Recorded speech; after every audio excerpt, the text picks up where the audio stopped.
मध्य प्रदेश के धार जिले में भोजशाला परिसर के पास नमाज पढ़ने को लेकर विवाद गहराता जा रहा। इसी के विरोध में आज सकल हिंदू समाज के द्वारा धार बंद का ऐलान किया गया था, जिसका असर पूरे शहर में व्यापक रूप से देखने को मिला। दोपहर तक जिले के कई इलाकों में बाजार पूरी तरह बंद रहे और बड़ी संख्या में लोग इस विरोध प्रदर्शन में शामिल हुए। आइए देखते हैं हमारी इस रिपोर्ट में धार में किस तरह के हालात बने रहे कल और इस पर राजनीतिक बयानबाजी का दौर कैसे तेज हो गया।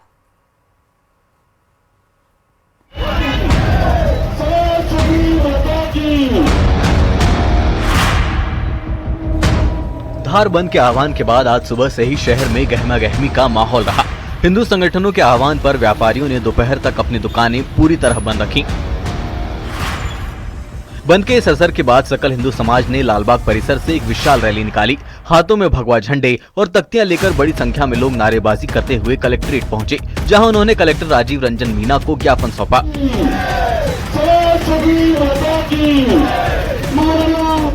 प्रदर्शनकारियों का मुख्य आरोप था कि सुप्रीम कोर्ट के आदेशों का स्थानीय स्तर पर पूरी तरह पालन नहीं कराया जा रहा है, जिससे उनकी धार्मिक भावनाएं आहत हो रही है।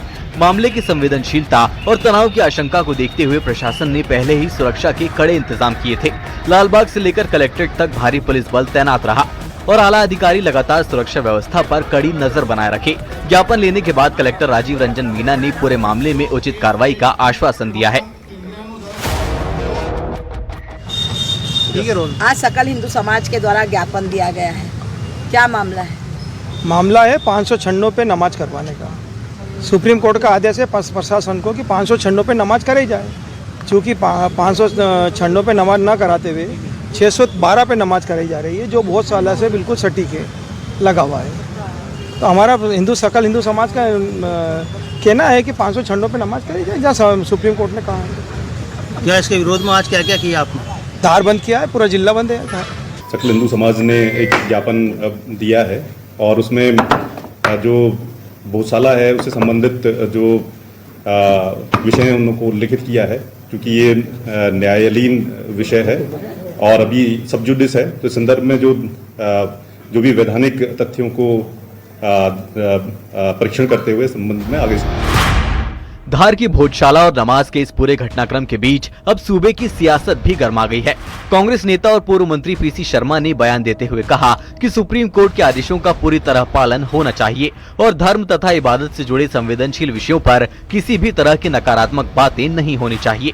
वहीं बीजेपी ने कांग्रेस पर इस संवेदनशील मुद्दे पर राजनीति करने और माहौल बिगाड़ने का गंभीर आरोप लगाया।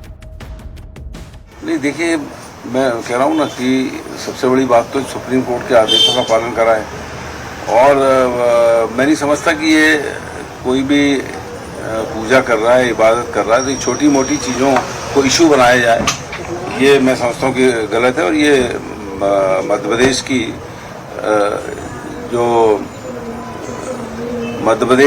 जो तहजीब है उसमें ये सब चीज़ें मैं समझता हूँ कि हमेशा से इसको नकारा गया है। सामाजिक सौहार्द कायम रखते हुए धार में न्यायालय के निर्णय का अक्षरशः पालन किया जा रहा है। कांग्रेस पार्टी, जिनकी सरकार के दौरान भोजशाला में सनातन धर्मियों की भावनाओं की अनदेखी की गई, यहाँ तक कि पूजा बंद करवाने का काम भी कांग्रेस की सरकार ने किया था और अब इसी विषय पे राजनीति कर रहे हैं। बहरहाल धार की भोजशाला का ये मामला एक बार फिर तूल पकड़ता जा रहा है। प्रशासनिक आश्वासन के बाद फिलहाल स्थिति नियंत्रण में है, लेकिन राजनीतिक बयानबाजी संकेत दे रही है कि आने वाले दिनों में ये मुद्दा और गरमाने वाला है। Bureau report, news 18। कर्नाटक के मांड्या जिले से बीजेपी विधायक बी सुरेश गौड़ा की बेटी ऐश्वर्या का एक वीडियो सामने आया है, जिसमें वो एक महिला पुलिस सब इंस्पेक्टर को थप्पड़ मारते नजर आ रही है।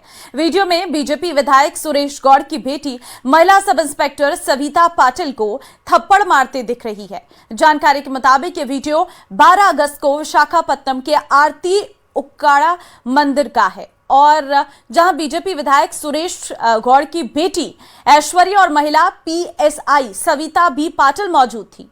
यह घटना भीम अमावस्या के दिन मंदिर के गर्भगृह में एंट्री को लेकर हुई थी। ये रिपोर्ट देखिए।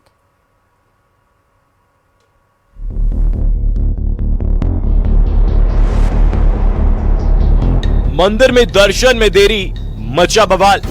एमएलए की बेटी और लेडी एसआई के बीच बहस के बाद थप्पड़ कांड। ये सीसीटीवी फुटेज सोशल मीडिया में वायरल हो रहा है, जिसमें एक महिला और एक लेडी एसआई के बीच नोकझोंक और बहस होते नजर आ रही है। वीडियो में अगली तस्वीर ने सबको हैरान कर दिया। आरोप के इस बीच महिला ने ऑन ड्यूटी पुलिस अधिकारी पर थप्पड़ जड़ दिया। इसके बाद अगली तस्वीर में लेडी एसआई ने भी महिला को थप्पड़ मारा। अब पूरे मामले को ऐसे समझिए, आखिर कौन है ये महिला और उसकी लेडी एसआई से क्यों झड़प हुई और क्यों बात कथित थप्पड़ कांड तक जा पहुंची। दरअसल कर्नाटक के मांड्या जिले से बीजेपी विधायक बी सुरेश गौड़ा की बेटी ऐश्वर्या गौड़ा का ये वीडियो बताया जा रहा है। एमएलए की बेटी पर लेडी एसआई को थप्पड़ मारने का संगीन इल्जाम लगा है, जिसमें वो एक महिला पुलिस सब इंस्पेक्टर को थप्पड़ मारते नजर आ रही है। वीडियो में बीजेपी विधायक सुरेश गौड़ा की बेटी महिला सब इंस्पेक्टर सविता पाटिल को थप्पड़ मारते दिखी। जानकारी के मुताबिक ये वीडियो 12 अगस्त को श्रीरंगपट्टनम के आरती उकड़ा मंदिर का है, जहां बीजेपी विधायक सुरेश गौड़ा की बेटी ऐश्वर्या और महिला पीएसआई सविता बी पाटिल मौजूद थी। ये घटना भीम अमावस्या के दिन मंदिर के गर्भगृह में एंट्री को लेकर हुई थी। एसआई सविता बी पाटिल और एमएलए की बेटी ऐश्वर्या के बीच तीखी बहस हुई और दोनों की गर्भगृह के ठीक सामने हाथापाई हो गई। इस घटना के बाद महिला सब इंस्पेक्टर सविता पाटिल ने पुलिस स्टेशन में शिकायत दर्ज कराई थी। इसके बाद एमएलए सुरेश गौड़ा ने अपनी बेटी की ओर से माफी मांगी और दावा किया कि पुलिस ने उनके साथ बदसलूकी की थी। फिलहाल दोनों पक्षों की शिकायत की जांच की जा रही है। Bureau report, news 18 Madhya Pradesh, Chhattisgarh.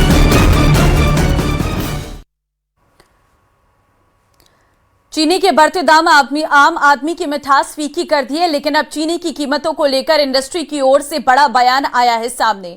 ISMA यानी Indian sugar and bio energy manufacturers association ने साफ कहा है कि देश में चीनी की कोई कमी नहीं है, उत्पादन और स्टॉक दोनों पर्याप्त है, फिर आखिर कीमतें क्यों बढ़ रही हैं।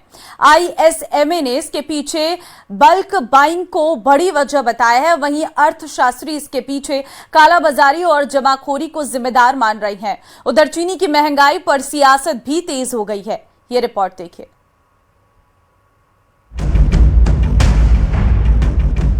चीनी की बढ़ती कीमतों के बीच इस्मा ने तस्वीर साफ करने की कोशिश की। संगठन का कहना है कि देश में चीनी की कोई कमी नहीं है, चीनी का उत्पादन भी पर्याप्त है और स्टॉक भी पर्याप्त मात्रा में मौजूद है। तो फिर चीनी महंगी क्यों हो रही है? इस्मा के मुताबिक पिछले कुछ हफ्तों में बल्क बाइंग यानी बड़ी मात्रा में चीनी की खरीदारी बढ़ी है। इसी वजह से बाजार में कीमतों में उछाल देखने को मिला। यानी इस्मा की माने तो फिलहाल मामला कमी का नहीं बल्कि अचानक बढ़ी मांग और बड़ी मात्रा में खरीदारी का है। देश में चीनी की उपलब्धता पर्याप्त, कीमतों में बढ़ोतरी का प्रमुख कारण पिछले कुछ हफ्तों में हुई बल्क बाइंग, लेकिन अर्थशास्त्रियों की तस्वीर कुछ अलग है। दिल्ली विश्वविद्यालय की प्रोफेसर और अर्थशास्त्री दीप्ति तनेजा के मुताबिक ये सिर्फ एक साजिश है। कालाबाजारी और जमाखोरी का असर चीनी के उत्पादन पर पड़ा। देखिए, बढ़ते चीनी के जो दाम हैं, इसके पीछे पूरा जमाखोरी कालाबाजारियों की एक साजिश है और जो ये विपक्ष की तरफ से एक पहल चल पड़ी है ये दिखाने के लिए कि जो सरकार की जो E20 एथेनॉल ब्लेंडेड पेट्रोल वाली जो पॉलिसी है उसके चलते ये डोमेस्टिक बाजारों में चीनी की कमी आ रही है। चीनी की कीमतों में बढ़ोतरी का असर सिर्फ बाजार तक सीमित नहीं है, क्योंकि चीनी महंगी होगी तो मिठाई से लेकर चाय तक कई चीजों की लागत पर असर पड़ सकता है और इसी मुद्दे को लेकर विपक्ष ने सरकार को घेरना शुरू कर दिया। महिलाओं को दिया क्या इन्होंने? दे क्या रहे हैं महिलाओं को? ये रसोई चलाना भारी हो गया। चीनी 42 रुपए से 70 रुपए पे चली गई 1.5 महीने के अंदर। प्याज की कीमतें लगातार बढ़ रही हैं, पर डे प्याज की कीमत जा रही है और अभी जो आंकड़े हैं, चूंकि स्टॉक में है नहीं प्याज, तो प्याज बुरी तरह से रुलाने जा रहा है। तो ये कर क्या रहे हैं? इनकी टोटल नीति फेल है। किसान फसल पैदा करता है, उसको दाम नहीं मिलते और उसके बाद कीमतें आसमान पर चढ़ने लगती हैं। विपक्ष के हमले के बीच सरकार ने भी मोर्चा संभाल लिया है। केंद्रीय कृषि मंत्री शिवराज सिंह चौहान ने कहा कि जनता को परेशान होने की जरूरत नहीं है। सरकार जमाखोरों के खिलाफ तेजी से कार्रवाई कर रही है और जल्द ही कीमतें नियंत्रण में आएंगी। महंगी हो गई। अरे सब इंतजाम हो रहा है जी, चिंता मत करो। तो तस्वीर फिलहाल ये है। इस्मा कह रही है चीनी की कमी नहीं है, उत्पादन और स्टॉक पर्याप्त है, कीमतों में उछाल की वजह बल्क बाइंग है। अर्थशास्त्री कह रही हैं मौसम और सप्लाई की चुनौती भी कीमतों पर असर डाल रही है। विपक्ष महंगाई के मुद्दे पर सरकार को घेर रहा है और सरकार का दावा है कि जमाखोरों पर कार्रवाई हो रही है। अब बड़ा सवाल है चीनी की कीमतों में आया ये उछाल आखिर कब थमेगा और आम आदमी को कब मिलेगी राहत? Bureau report, news 18। बदलते मौसम के बीच H1N1 यानी स्वाइन फ्लू के मामलों ने स्वास्थ्य विभाग की चिंता बढ़ा दी है। दिल्ली में अब तक करीब 2000 H1N1 मामलों की पुष्टि हो चुकी है। चिंता सिर्फ आंकड़ों को लेकर नहीं है, बल्कि संक्रमण के घर घर पहुंचने को लेकर भी है। दिल्ली एनसीआर में किए गए एक सर्वे में 54% परिवारों ने फ्लू या वायरल फीवर जैसे लक्षणों वाले कम से कम एक सदस्य की जानकारी दी है। हालांकि एक्सपर्ट्स ने साफ किया है कि हर बुखार, खांसी या जुकाम को H1N1 मान लेना सही नहीं है। ऐसे में सवाल है कि स्वाइन फ्लू से कितना खतरा है। ये रिपोर्ट देखिए।